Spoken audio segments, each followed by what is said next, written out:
చెల్లెమ్మ, ఈరోజు మీ హస్తాలతో మంచి బిర్యానీ వండమ్మా. అమ్మా నాన్న కూడా లేరు ఈరోజు, ఎందుకో తినాలని ఫుల్ వర్క్, ఆకలిగా ఉంది.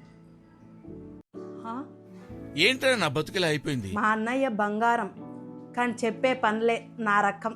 పోయినసారి ఇలానే పులిహోర చేయమన్నాడు, చేస్తే కడుపు నొప్పి అన్నాడు. ఇప్పుడు బిర్యానీ చేయమంటున్నాడు. అయ్యో ఏం నొప్పి అంటాడు. ఏం పర్లేదు, రేష్మ ఉంది కదా, బిర్యానీకి హెల్ప్ చేస్తుంది. ఈరోజు అదరగొట్టేవాలి. అన్నయ్య దేవో భవ, అలా అనకక్క. నువ్వు బిర్యానీ చెయ్యి, సక్సెస్ అవుతావు. బిర్యానీ దేవో భవ. నేను ఒక పొద్దు. ఏంటమ్మా ఇంకా వెళ్ళలేదా? ఆకలేస్తుందని చెప్పాను కదా, ఏంది ఉప్పర్ మీటింగ్? మనకు జమినీ తమ్ముడు ఉన్నాడు కదా, కొత్తగా వచ్చాడు. ఇప్పుడు బిర్యానీ ఎలా చేయాలో అడిగితే వాడే చెప్తాడు. బిర్యానీ ఎలా చేయాలి తెలుగులో చెప్పండి. ఎందుకంటే మనకి ఇంగ్లీష్ రాదు కదా.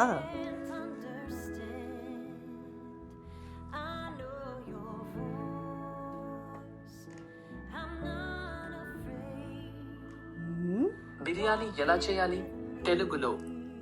బిర్యానీ అంటే ఎంతో మందికి ఇష్టమైన వంటకం. తెలుసే. ఇంట్లోనే ఓ రుచికరమైన బిర్యానీ చేయాలంటే కొన్ని చిట్కాలు తెలుసుకోవాలి. ఇక్కడ చికెన్ బిర్యానీ చేసే విధానం తెలుసుకుందాం.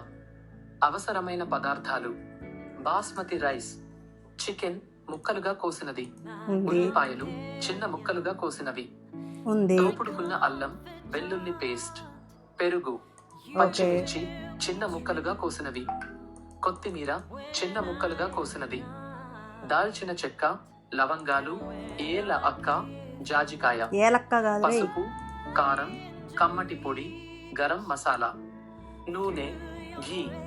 తయారీ విధానం: ఒకటి, చికెన్ మరినేట్.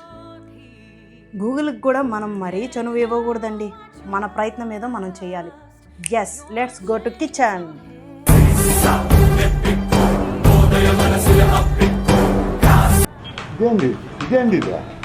ఇదేందా ఇది నేను చూడలా. ఇదేందా ఇది నేను చూడలా.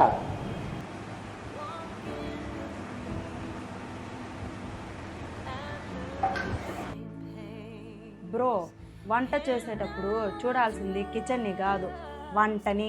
టేస్ట్ బాగొస్తే అంతే చాలు. ఇప్పుడు స్టార్ట్ చేస్తాను చూడండి. One side war. అక్క, మాటలు ఆపి వంట చేస్తే తింటా, లేకపోతే ఒక పొద్దు తింటా.